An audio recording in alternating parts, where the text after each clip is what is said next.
اچھا ہمارے ہاں جب جو لوگ بھی جاتے ہیں باہر دنیا میں تو پہلا امپریشن بہت اچھا پڑتا ہے، صفائی ستھرائی، صحت.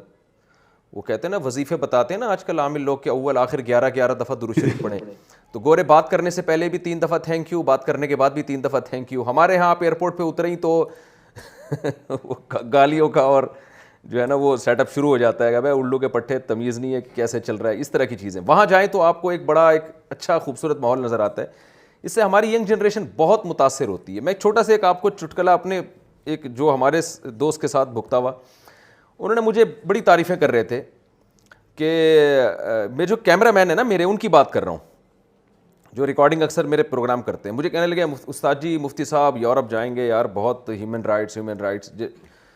تو میں نے پھر ان سے کہا، میں نے کہا دیکھو بھائی، فہد نام ہے ان کا، میرے کیمرہ مین کے نا. میں نے کہا دیکھو بھائی فہد بھائی، جب آپ بڑے ہو گئے نا، جب آپ کے بچے ہوں گے تو آپ کا بیٹا جب شادی کرے گا تو ایسا نہ ہو کہ وسیم سے کر لے شادی وہ. ٹھیک ہے نا، آپ کی بہو جو ہے ستار بھائی یا وسیم بھائی بن جائیں یا سبکتگین صاحب بن جائیں، تو اس وقت آپ خون کے آنسو روگے اور یہ بھی نہیں پتہ چلے گا کہ آپ کا بیٹا آپ کے اپنے سسر کی بہو ہے یا اس کا جو فرینڈ ہے آپ کی بہو ہے. تو میں نے کہا یار یہ کیسے. اچھا میں نے تو مذاق میں ایک بات کہی تھی کہ آپ کا بیٹا جب ہومو سیکشولیٹی کی طرف جائے گا اور گھر میں بہو کے بجائے کوئی بندہ اٹھا کے لے آئے تو کیا دل پہ آرے چلیں گے. اچھا میں نے تو ایک مزاح سے بات کی تھی. کمال کی بات ہے، اس اگلے دن پاکستان میں یہاں کسی کا فون آیا اور ان صاحب نے مجھے کہا کہ میں اس قدر ٹینشن میں ہوں، میرا بیٹا کہہ رہا ہے میں نے میل سے شادی کرنی ہے، اور پراپر میرج کا لفظ استعمال کیا، میں پراپر شادی کروں گا. یعنی یورپ کے وہ اثرات ہمارے کنٹری میں بھی آنا شروع ہو گئے ہیں. تو میں نے کہا میں نے تو کل بیان میں مذاق سے ایک بات کہہ دی تھی اور یورپین معاشرے کے لیے کہی تھی، اور وہ صاحب اتنے پریشان تھے، اتنے ڈپریشن میں تھے کہ، اور اس نے مجھے بتایا کہ میرا بیٹا یورپ میں اس کے انگریزوں سے دوستی ہیں، فیس بک پہ لگا رہتا ہے، چیٹنگ کرتا رہتا ہے. اس سے وہ اتنا متاثر ہوا ہے کہ اب اس نے مجھے بندے کا نام بتایا کہ میں نے اس سے شادی کرنی ہے. تو یعنی یہ وہاں سے یہ چیز امپورٹ ہونا شروع ہو چکی ہے. تو ہومو سیکچولیٹی کے حوالے سے میرا آپ سے سوال یہ ہے کہ اتنی جو کام جانور نہیں کرتے تو گورے اتنے عقل مند ہیں، اتنے پڑھے لکھے ہیں، کیسے انہوں نے ایک بے حیائی کو اپنے معاشرے میں پروموٹ کر دیا. دیکھیں ٹھیک ہے مذہب سے دشمنی الگ چیز ہے، لیکن نیچر کو تو سب مانتے ہیں نا کہ نیچرل تو نیچرل ہے. تو سیکس کا جو بڑا ایک مقصد تھا وہ ہے گروتھ، یعنی نسل کو بڑھانا. ہر جاندار میں اللہ نے سیکس کا جذبہ رکھا ہے، نسل کو بڑھانے کے لیے رکھا ہے. جانوروں کو تو پتہ بھی نہیں ہوتا کہ ہم جو فیمیل سے میٹنگ کر رہے ہیں، میل فیمیل، اس میٹنگ کا رزلٹ کیا نکلے گا. ان کے ذہن میں تو یہ بات نہیں ہوتی، وہ تو جانور ہیں. لیکن قدرت ان سے یہ کام لے رہی ہے کہ ان کے میں ایک جذبہ رکھا قدرت نے، اور ان کی میٹنگ ہوتی ہے اور اس کے نتیجے میں ان کی نسل بڑھتی ہے. تو انسان کا بھی جو ایک ریلیشن ہے فیمیل سے، اس کا ایک بیسک مقصد ظاہر ہے نسل کو بڑھانا ہے. تو کیا گوروں کی عقل میں یہ بات نہیں آتی کہ میل اور میل کا جو ریلیشن ہے وہ نیچر کے خلاف ہے. تو اس کو کیسے آپ اس معاشرے میں چلے پھرے ہیں، آپ نے وہاں یہ سوالات کیے ہوں گے ان لوگوں سے، وہ اس کا کیا جواب دیتے ہیں؟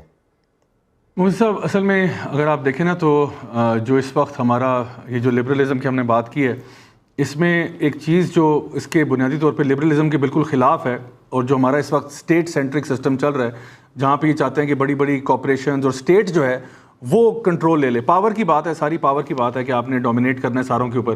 تو اس پاور کے خلاف جو فیملی سسٹم ہے نا، وہ ایک بہت بڑی رکاوٹ ہے. کیونکہ جب فیملیاں اور خاندان بڑے بڑے ہوتے ہیں، جو کہ ہمارا اسلامی سسٹم ہے، ہمیں ارحام کے رشتے جو ہیں ان کو نبھانے کا حکم دیا گیا ہے. تو خاندان کا مطلب ہے کہ ساری کی ساری طاقت جو ہے، بزنس بھی پوری فیملی کا بزنس ہے، سارے ایک دوسرے کا خیال کرتے ہیں، پھپھو خالہ ماموں چاچا سارے آپس میں ساتھ مل جل کے رہتے ہیں. بزنس بھی فیملی کا ہے، اس میں ماں کا رول بہت بڑا ہے.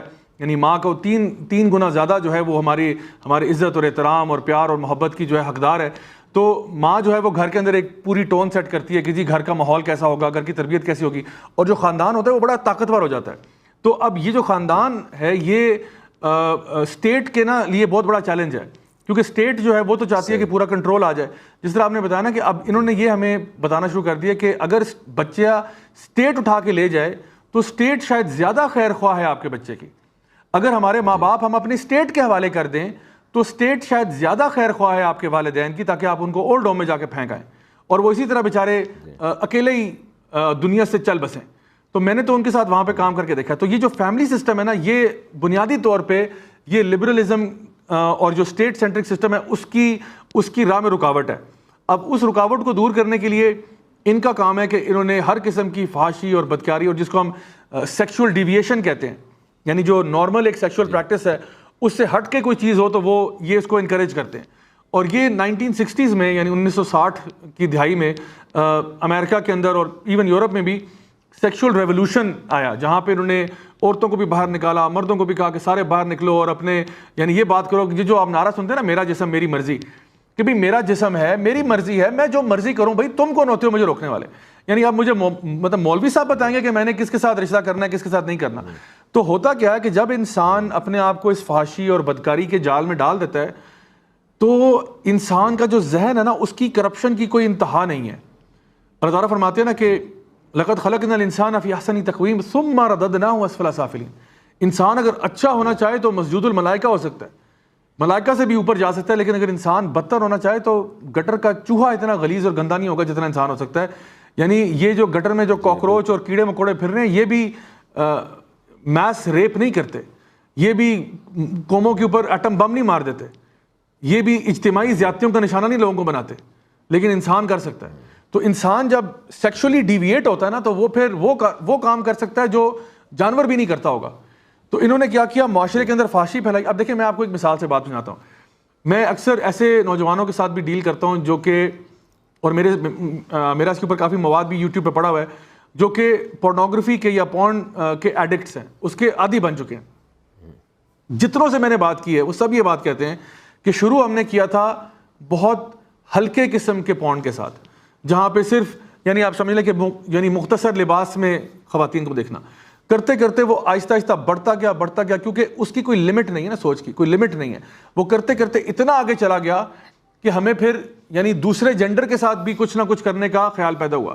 اور اس سے بھی آگے بھی, تو یہاں میں بریک لگا رہا ہوں کیونکہ یہ شو جو ہے بڑا مہذب شو ہے, ورنہ اس سے آگے بہت انتہائیں ہیں جہاں پہ ویسٹ آلریڈی پہنچ چکا ہے. اور ایسی چیزوں کے بارے میں وہ اب بات کر رہے ہیں کہ ہمیں اس کو لابی کر کے اس کو پارلیمنٹ میں نافذ کر دینا چاہیے. یعنی 1980 تک کی بات اگر آپ کریں تو ہم جنس پرستی جو ہے پورے امریکہ کے اندر ایک گناہ سمجھا جاتا تھا اور ایک سائیکولوجیکل ڈس آرڈر تھا, کہ یہ ایک بندے کا نفسیاتی مسئلہ ہے کہ اگر وہ یہاں جا رہا ہے اس کو ٹریٹمنٹ دو, اس کی تھیراپی کرو, اس کے ساتھ کاؤنسلنگ کرو, اس کو نصیحت کرو کہ وہ اس کو چھوڑ کے دوسری طرف جائے. لیکن ابھی آپ یہ بات نہیں کر سکتے. ابھی جو ہے صورتحال یہ کہ نہ صرف یہ کہ وہاں پورے ویسٹ کے اندر اس کو یعنی ایکسیپٹیبل ہے بلکہ سراہا جاتا ہے. اور اگر آج آپ کہتے ہیں کہ جی میں LGBTQ کی رائٹس کو سپورٹ نہیں کرتا, تو آپ کہیں گے کہ آپ جو ہے وہ ہوموفوبک ہیں اور ٹرانسفوبک ہیں اور پتہ نہیں آپ کو لیبل لگایا جائے گا کہ آپ پتہ نہیں کیا چیزیں, اور آپ کوئی ایسی مخلوق ہیں جو دنیا کے ساتھ چل نہیں سکتے.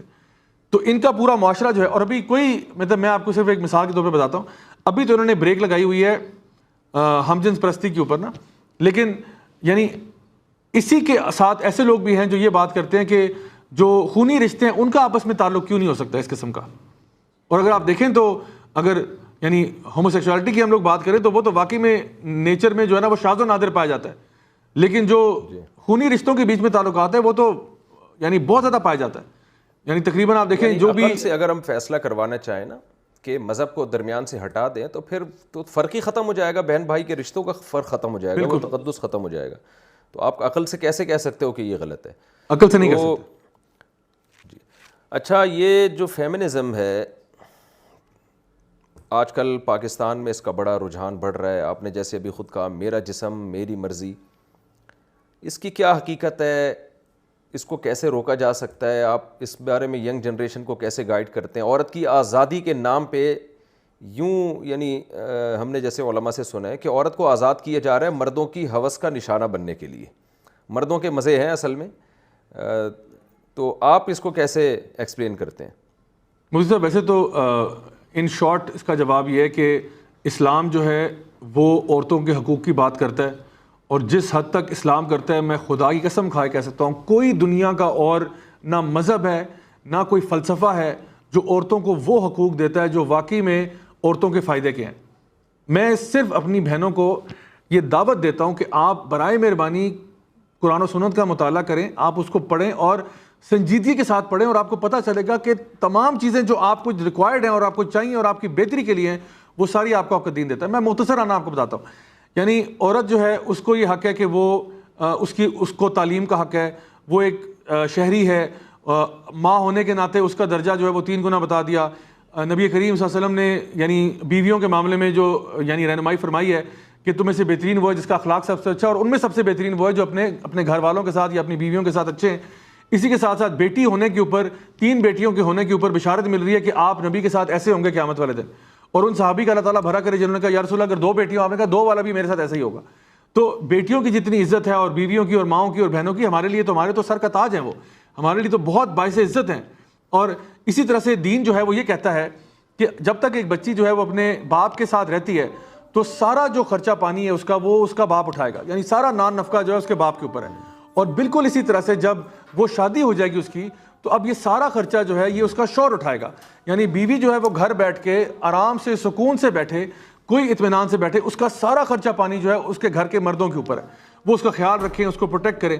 جب اللہ تعالیٰ یہ کہتے ہیں راجہ صاحب آپ کی یہ باتیں سن کے میری آنکھوں میں آنسو اس لیے آ رہے ہیں کہ میں 3 گھروں کے خرچے اٹھا رہا ہوں, بار بار کہہ رہے ہیں سارا خرچہ شوہر اٹھائے گا, سارا خرچہ. مجھے غصہ آ رہا ہے. الحمدللہ اللہ تعالیٰ آپ کو مزید آپ کے علم میں, آپ کے عمل میں, آپ کے رزق میں برکت تھوڑا سا تو کچھ کمپرومائز کریں کہ بھائی تھوڑا سا سسرال بھی اٹھا لے نا. سارا خرچہ, آپ بار بار اس لفظ پہ بہت زور دے رہے ہیں, سارا خرچہ.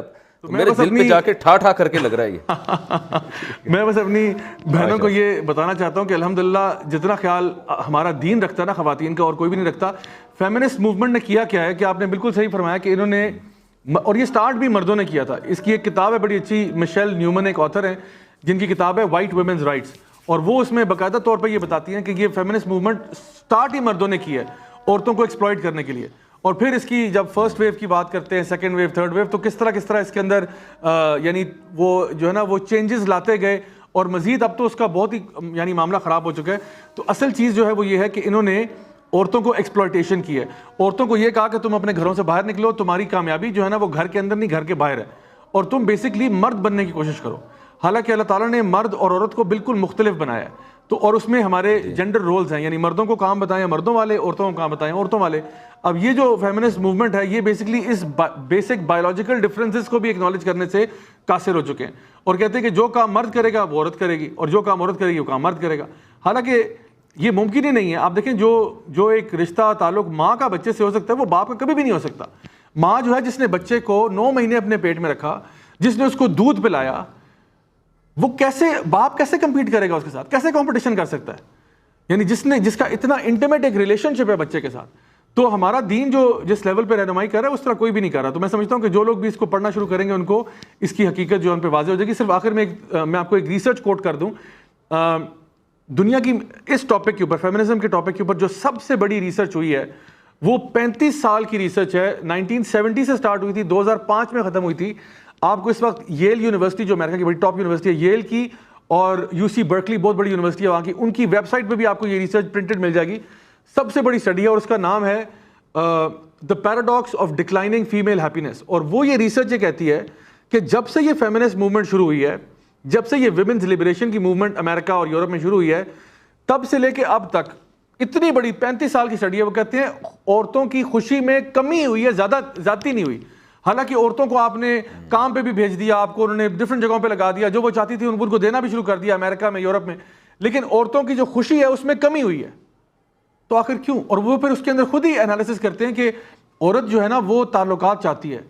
وہ یعنی آفس اگر جاتی ہے تو آفس میں اگر اس کی چھٹی کرا دی تو ہفتے 10 دن بعد کوئی اس کو یاد کرنے والا نہیں ہوگا, لیکن گھر میں اس کے بچے ہیں, اس کی فیملی ہے, اس کے لوگ ہیں اس کا خیال کرنے والے, اور اس کو صدیوں تک یاد کیا جائے گا اس کے دنیا سے جانے کے بعد بھی. تو یہ جو اصل میں عورتوں کی جو خوشی کی جو ریکوائرمنٹ تھی, وہ اب وہ خود کہہ رہے ہیں, اپنے منہ سے کہہ رہے ہیں کہ وہ جو فیمنسٹ موومنٹ تھی اس نے پوری نہیں کی, اس کا سلوشن کہیں اور ہوگا. الحمدللہ ہم آپ کو بتا رہے ہیں کہ وہ 1400 سال سے اسلام ہمارا دین بتا رہا ہے کہ عورتوں کی جو خوشی کا مرکز ہے وہ بیسکلی ہمارے دین کو سمجھنا اور پڑھنا ہی ہے, اور اس سے سمجھنا کہ ہمارا معاشرے میں رول کیا ہے. ہم تو اپنی والدہ کو, دادی نانیوں کو یاد کرتے ہیں, اور ہماری جو بہنیں ہیں, گھر والے ہیں, ہم ان کی زندگی دیکھتے ہیں تو اپنے معاشرے میں الحمدللہ وہ مردوں سے زیادہ ہمیں عیش و عشرت میں اور سکون میں نظر آتی ہیں. باہر ماحول ایسا بنایا گیا جیسے پتہ نہیں یہ دیندار گھرانوں میں عورتوں کو قید کیا ہوا ہے, کیا کر رہے ہیں, حالانکہ وہ بہت زیادہ اچھی طرح سے لائف، ان کی لائف میں سمجھتا ہوں ہمارے مردوں سے زیادہ اچھی ہے ہمارے معاشرے میں، اور زیادہ خوش ہیں وہ.